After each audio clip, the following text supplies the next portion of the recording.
Im Alina Wang and welcome to Discovering China. On this week's show, an orchestra that blends the best of the East and West. We take a look at the history of China's Three Kingdoms period and sample exotic teas in Taiwan. NTD Television is a media partner of Shen Yun, the world's leading Chinese performing arts company.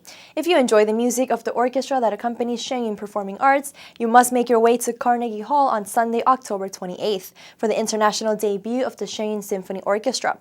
Margaret Trey talks to Chia-Chi Lin, spokesperson for the orchestra, about what to expect from this special concert.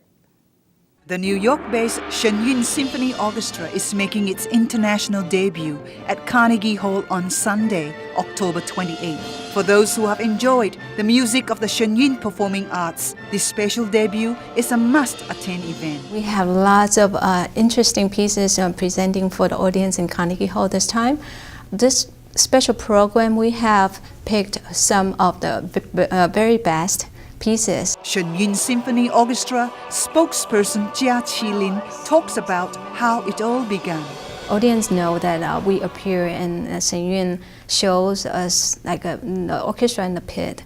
But I know a lot of feedback from the audience that they said the music and the orchestra is so wonderful. Why can't we see them more? So they say they would love to see us. They wish they could see us on stage someday. Lin says this will be an exciting experience. Because Carnegie Hall is all the musicians' dreams. Everybody wants to be in a Carnegie Hall. I think that's the best place, and we're very excited about it. The concert features a blend of Chinese melodies within the Western tradition of music.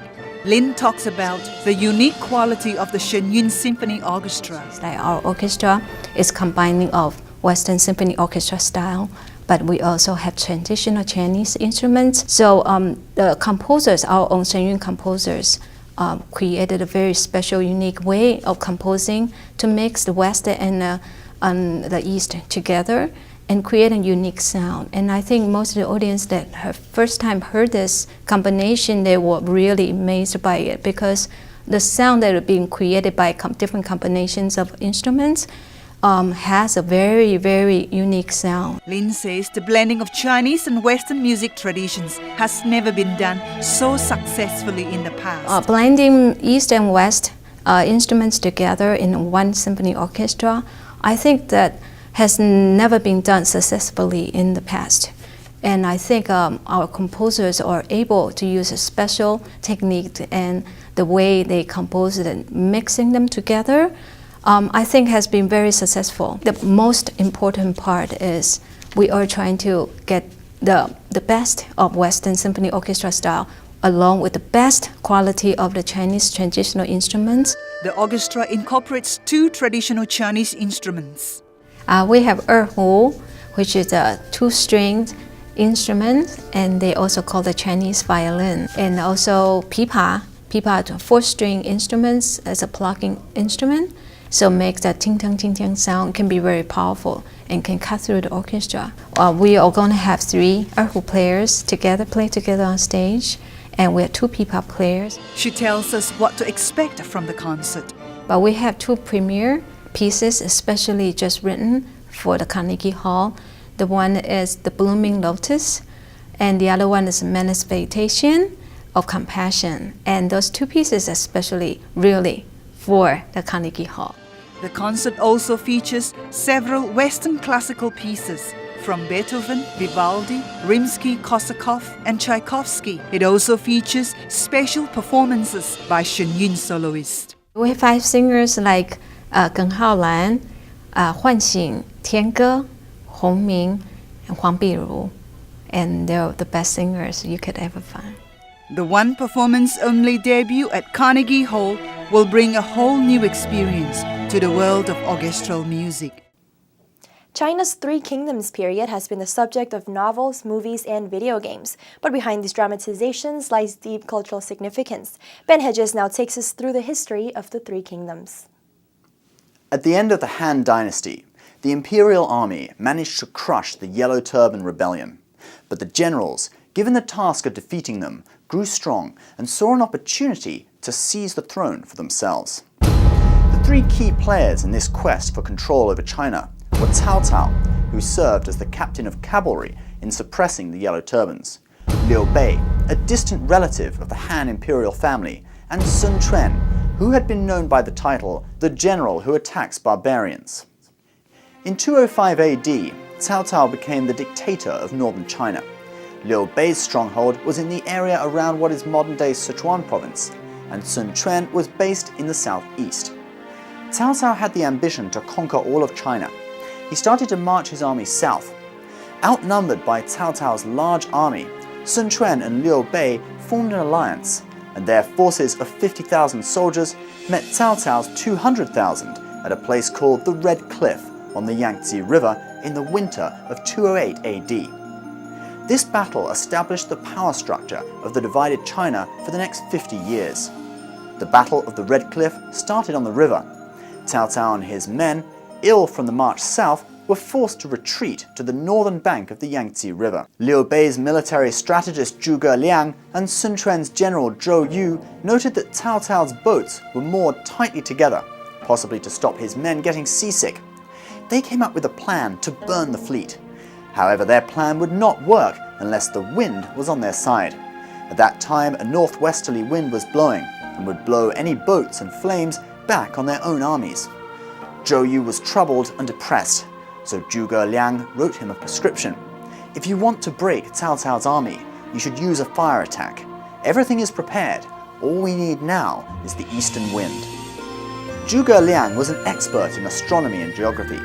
He knew that the wind would change, and sure enough, the eastern wind came. Throughout this process, Zhou Yu, becoming impatient with Zhuge Liang, plotted to kill him. Upon seeing Zhuge Liang's intelligence, he was forced to back down. The fire attack was a success, and Cao Cao was forced to retreat. Thus the period of the Three Kingdoms came to be. Cao Cao and his successors ruled Wei in the north, Liu Bei the Shu state in the west, and Sun Quan the Wu state in the southeast. Yet in the end, Wei, with the largest population of the three states, prevailed, defeating Shu in 263 AD, and after an internal power struggle, Wei changed its name to Jin and defeated Wu in 280 AD, reunifying China and ending the Three Kingdoms era. Yet its legacy lives on through one of China's classic novels, Romance of the Three Kingdoms. Liu Bei's words, "Everything is prepared, all we need now is the eastern wind," have been incorporated into the Chinese language as an idiom, meaning everything is ready, we just need one crucial element. Modern adaptations through computer games and films have brought the story of the Three Kingdoms into the 21st century.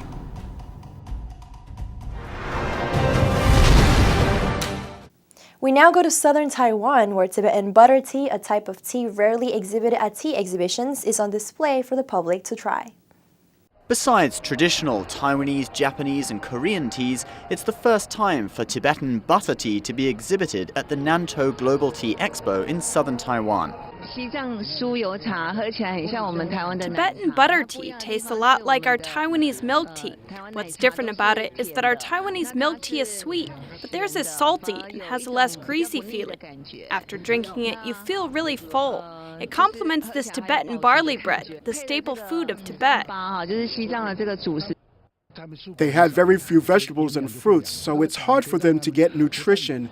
Drinking tea can make them healthy. It can make them feel comfortable.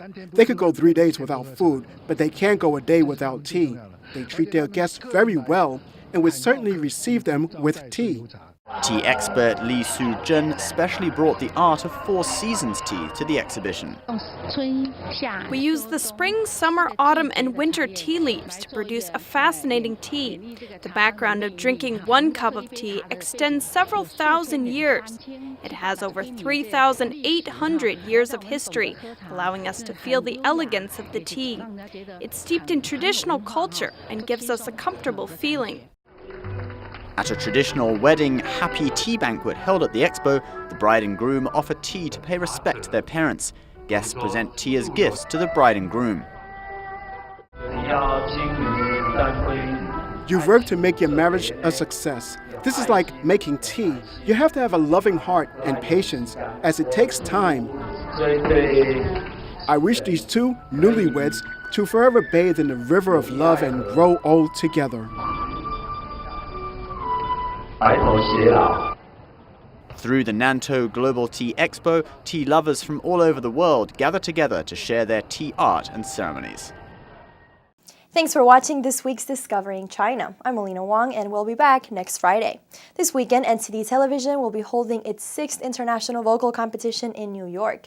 The gold winners will go on to perform alongside world-renowned tenor Marcello Giordani at a special concert at Carnegie Hall on Sunday, October 20th. To book tickets, visit concert.ntdtv.com. See you soon.